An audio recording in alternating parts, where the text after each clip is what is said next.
माणू से लेकर केतली घाट तक यदि 4 लेन को देखा जाए तो मलबे का एक ढेर बन चुका है और लोग भी निर्माण कार्य पर सवाल खड़े कर रहे हैं। आप भी सवाल खड़े कर रहे हैं, मुख्यमंत्री साहब ने भी सवाल खड़े किया। ये देखिए, मसला सवाल खड़ा होने का नहीं है। मसला है जो आज मौके पे जाके आया और वहाँ पे पहाड़ ऊपर से दरक रहे हैं, पत्थरों की बरसात ऊपर से हो रही है और नीचे जो सड़क है वो सारी लुप्त हो चुकी है। टेम्परेरी जो है थोड़ा रास्ता बनाया हुआ है।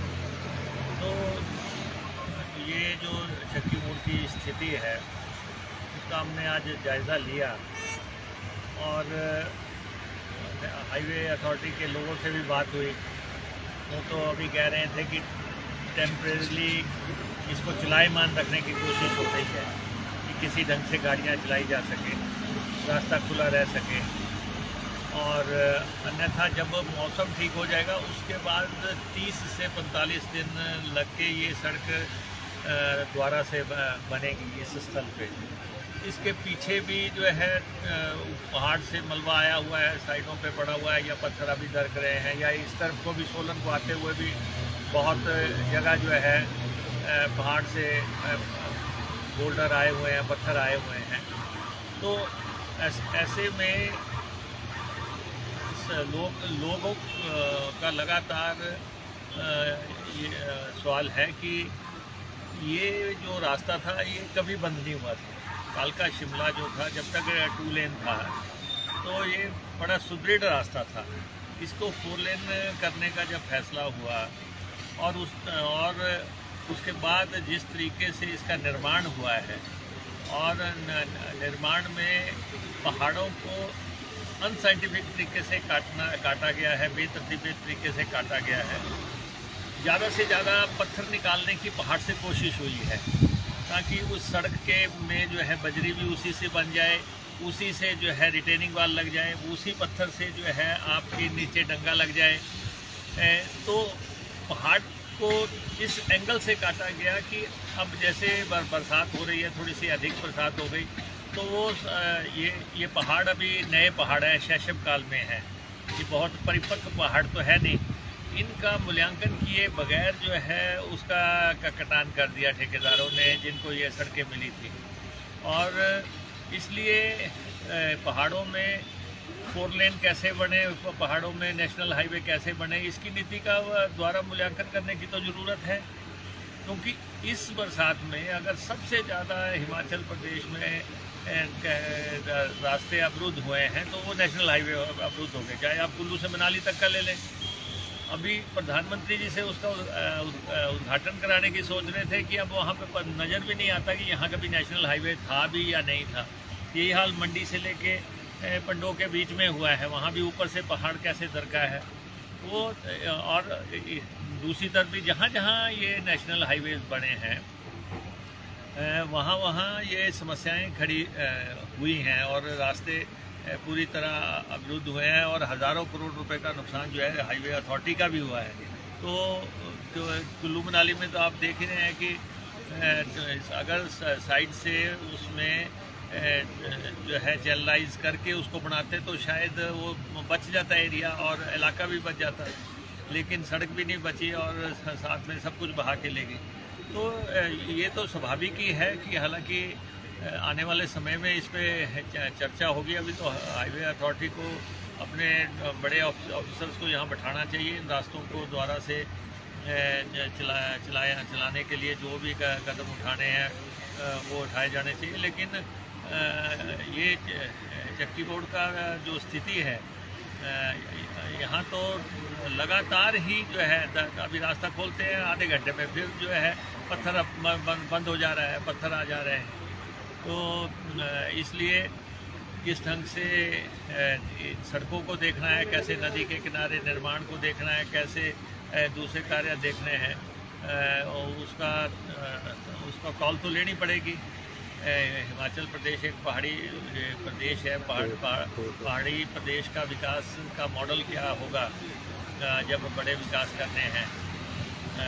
और इसी ढंग से जो पावर प्रोजेक्ट्स बने हैं, डैम्स बने हैं, उनकी वजह से या दूसरे कारणों से भी जो मसले कुछ दिनों के अंदर एक ऐसा नक्शा वो तैयार कर देंगे, क्योंकि उसी मिट्टी के ढेर के ऊपर अब दोबारा सड़क बनाने की बात हो रही है, चाहे वो बिल्कुल साथ में। नेशनल हाईवे 30 और 45 दिन के बाद ये तो जो है एक टेम्परेरीली रास्ता खोल के सड़क को चलायमान रखा है कि चल जाए, छोटी गाड़ी चले जाए। अभी सीज़न का टाइम है, सेम सीज़न का टाइम है, और इसलिए बसें चल रही हैं। आज आपने देखा ही है कि सुल्ताननगर के पास किस ढंग से इस सड़क जो है धराशायी हो गई, और हमारी बस भी उसी में चली गई। उसमें 14 लोग सवार थे जो बाल बच गए, एक बड़ा हादसा होने से बच गया। और अभी मैं देख रहा था कि नालागढ़ के रामशहर में सड़क के बीचों बीच दरार आ गई हुई है, और पूरा गांव जो है वहाँ से खाली कराना पड़ रहा है। तो इस बार बरसात भी, इसमें कोई दो राय नहीं, पहले से ज़्यादा आई है, लेकिन ये इस सड़क को तो, कालका शिमला सड़क को तो, ये तो हमारी लाइफ लाइन है, राजधानी शिमला से जो है जुड़ी हुई है। इसको तो किसी भी तरीके से हर हालत में हमें चालू करके रखना है। सर, यदि देखा जाए जब हम ग्रामीण सड़कें बनाते हैं तो उसमें पूरा ध्यान रखा जाता है कि साथ में ड्रेनेज बने, लेकिन 4 लेन में कहीं भी ड्रेनेज की व्यवस्था नहीं है, और लोगों का भी मानना है और विशेषज्ञों का मानना कि यह वजह भी 4 लेन के नुकसान की रही है। नहीं, वो ठीक है कि ड्रेनेज की भी बात है, पुलियों की भी बात है, कहाँ पुलियाँ बनाई कहाँ नहीं बनाई। पहले पुल जो है बनता ही धराशायी हो गया था इसी लाइन पे जी। एक जो है 4 लेन पे आप कितने हादसे देखेंगे कि आपने पुल बनाया, पुल चला गया, आपने जो है रास्ता बनाया, रास्ता चला गया, अगर आपने पहाड़ों का कटान किया था तो आपके पास वो टेक्निक होनी चाहिए थी कि पहाड़ों को कैसे आने वाले टाइम में रोक के रखना है। उस पॉलिसी पे भी वर्क किया जाता, तो लेकिन उनको खुला छोड़ के चले गए, और आगे तक आप देख रहे हैं कि 10-12 जगह पे बहुत भारी मलबा आया है और सड़क बंद हो रही है। तो इसलिए ये तो बड़े मेजर नुकसान हुए हैं। हालांकि इसको जो द्वारा से सही करना है, ये हाईवे अथॉरिटी ने ही करना है, लेकिन जितना नुकसान हुआ है, पैमाने का जो नुकसान हुआ है, उसके चलते इनको देखना तो चाहिए कि ठेकेदार कर क्या गए हैं यहाँ जब सड़कों का निर्माण हुआ है। सर, यदि देखा जाए क्योंकि ठेकेदारों की कहीं ना कहीं कथित लापरवाही निर्माण कार्य में पाई जा रही है 4 लेन के निर्माण में, तो क्या स्टेट सरकार भी उनके खिलाफ कोई कार्रवाई करेगी ऐसे ठेकेदारों की, NHAI के माध्यम से कोई कार्रवाई करवाने का? ऐसा है कि राष्ट्रीय निर्माण के प्रोजेक्ट हैं और बड़े महत्वपूर्ण प्रोजेक्ट हैं हिमाचल के नज़रिए से भी। ये तो हाईवे अथॉरिटी को ही कॉल लेनी है, और उनको देखना चाहिए कि जब हमने किसी पहाड़ी राज्य में ये प्रोजेक्ट्स दिए थे, ऐसी क्या स्थिति बन गई कि सारे के सारे ही धराशायी हो गए।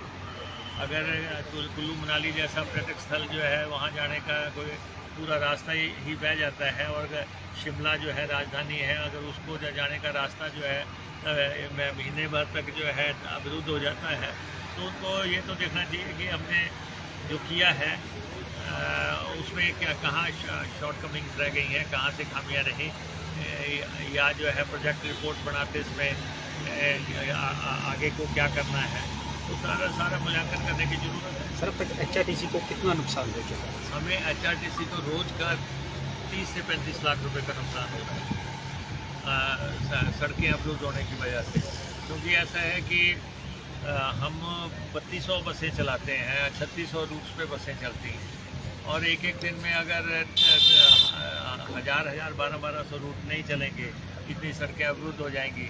और ख़ास तौर पे हमारी जो आय है वो लॉन्ग रूट से है, और वॉल्वो बसेस से है, या जो हमारी सुपर डीलक्स हैं उन बसेस से हमारी आय है। और अगर ये शिमला बंद हो जाता है, शिमला दिल्ली बंद हो जाता है, या जो है दूसरे रास्ते बंद हो जाते हैं, मनाली दिल्ली बंद हो जाता है, तो हमें बहुत सफ़र करना पड़ रहा है। और HRTC लगभग रोज़ जो है 30 से 35 लाख रुपए का नुकसान झेल रही है। लेकिन हमारे ड्राइवर जैसे ही रास्ता खुलता है, जान हथेली पर रख के जो है हम गाड़ियाँ चला रहे हैं। ऊपर से पत्थर दरक के आ रहे हैं, लेकिन हमारे ड्राइवर, हमारे कंडक्टर, हम बसों को सुरक्षित रखते हुए जब इतनी बाढ़ आई थी उसके बावजूद भी हमारे लोगों ने बसों को सुरक्षित जगह पे पार्क करके रखा ताकि इनको बचाया जा सके, क्योंकि ये स्टाफ में ये भावना है कि ये हमारी संपत्ति है। लेकिन क्योंकि वैसे भी हम बहुत घाटे में हैं और ऊपर से इस प्रकृति मार की वजह से हम और घाटे में जा रहे हैं। और जहाँ तक हमारे IPH का सवाल है, हमें 1650 करोड़ रुपए का नुकसान अभी तक हो चुका है।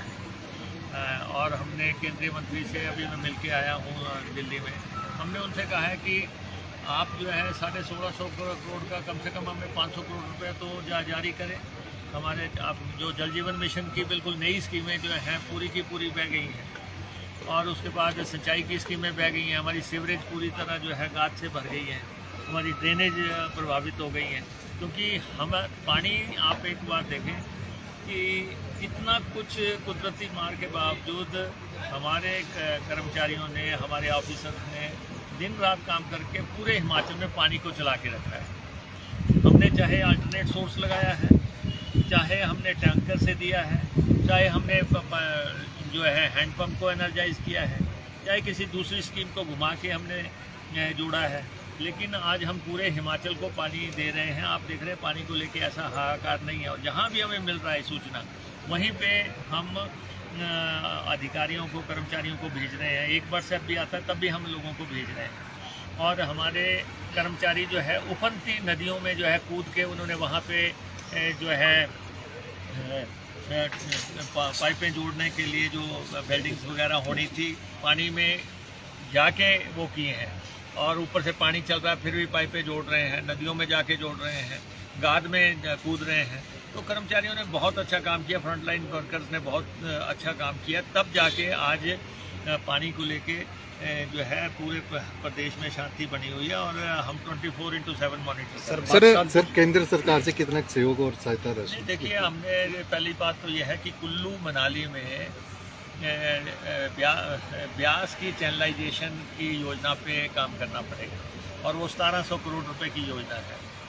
1700 करोड़ रुपया हमने कहा कि आप दें, जैसे ऊना में स्वां की चैनलाइजेशन हुई, इसी ढंग से कुल्लू मनाली और मंडी तक जो है ब्यास की चैनलाइजेशन ज़रूरी है, क्योंकि यहाँ पे लाखों टूरिस्ट आता है, और अगर वो टूरिस्ट को सुरक्षा देनी है और हमारे आने वाले समय में आसपास की संपत्तियाँ ठीक रहें, तो सरकारी हो गैर सरकारी उनको बचाना है, तो इस पे काम करना है। हमने वहाँ पे केंद्रीय मंत्री जी को रिक्वेस्ट की है कि आप ब्यास की चैनलाइजेशन करवाएं।